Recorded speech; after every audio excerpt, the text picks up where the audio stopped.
మహేష్ బాబు గారి ఫస్ట్ లుక్‌తోనే మనకు సింపుల్‌గా అండ్ చాలా స్టైలిష్‌గా చూయించారు రాజమౌళి గారు. అంతేకాకుండా దీంట్లో ఆ సింహంతో పాటు ఆయన మహేష్ బాబు గారు ఉన్న గ్లోబల్ ట్రాటర్ అని ఆ సాంగు ఎంత బాగుందంటే చాలా బాగుంది. అంతేకాకుండా ఆ సాంగ్స్‌తో పాటు స్టోరీ లైన్ కూడా రివీల్ చేసేశారు. అది రాజమౌళికే తెలుసు. మనకు చాలామంది సాంగే అనుకుంటున్నాము. అంతేకాకుండా ఫ్రెండ్స్ దీంట్లో హైలైట్ ఏదైనా ఉందంటే మహేష్ బాబు గారు. ఇప్పుడు దాకా రాజమౌళి గారు, మహేష్ బాబు గారు పెద్దగానే ప్లాన్ చేసినారు. ఎందుకంటే ఇప్పుడు దాకా మీరు చూసింది ప్రియాంక చోప్రాని పిక్ చూడలేరు, మహేష్ బాబు పిక్ చూడలేరు. ఫస్ట్ పృథ్వీరాజ్ది పిక్ అనేది లీక్ చేశారు.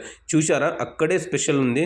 పృథ్వీరాజ్ కుమార్కి పిక్ కుంభగా రిలీజ్ చేసి బాగా ప్రమోట్ చేసుకున్నారు. అంతేకాకుండా దీంట్లో ఒక చెట్టు గురించే ఉంటుందంట ఫ్రెండ్స్. సౌత్ ఆఫ్రికాలో 1000 నుంచి 2000 సంవత్సరాలు ఆ చెట్టు అనేది బతుకుతుందంట. ఆ చెట్టు గురించి ఈ స్టోరీ అనేది ప్రియాంక చోప్రా మాత్రం పెద్ద సర్ప్రైజ్ అన్నట్టు ఉంది. ఎందుకంటే నాకు తెలిసిన మట్టుకు ప్రియాంక చోప్రా విలన్గా అయినా ఉండొచ్చు, లేకపోతే విలన్కి సపోర్టర్ అయినా ఉండొచ్చు అని నా ఒపీనియన్.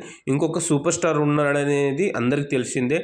ఈ సంచారి సాంగ్తో సెన్సేషన్ అనేది స్టోరీ లైన్ ఇచ్చేశారు. నిజం చెప్తున్నా, ఇది శివుని చుట్టూ తిరిగే కథ కాబట్టి నాకైతే చాలా ఎక్సైట్మెంట్గా ఉన్నా. అంతేకాకుండా ఫ్రెండ్స్, మహేష్ బాబు ఫ్యాన్స్ ఎవరు ఉన్నారో మాత్రం నిజంగా ఒక లైక్ చేయండి. ఎందుకంటే నాకు కొంచెం సపోర్టింగ్గా ఉంటుంది. అలాగే మన ఛానల్ని సబ్స్క్రైబ్ చేయడం మాత్రం మర్చిపోండి friends. Please thanks for watching. Friends and ఫ్యామిలీకి షేర్ చేయండి.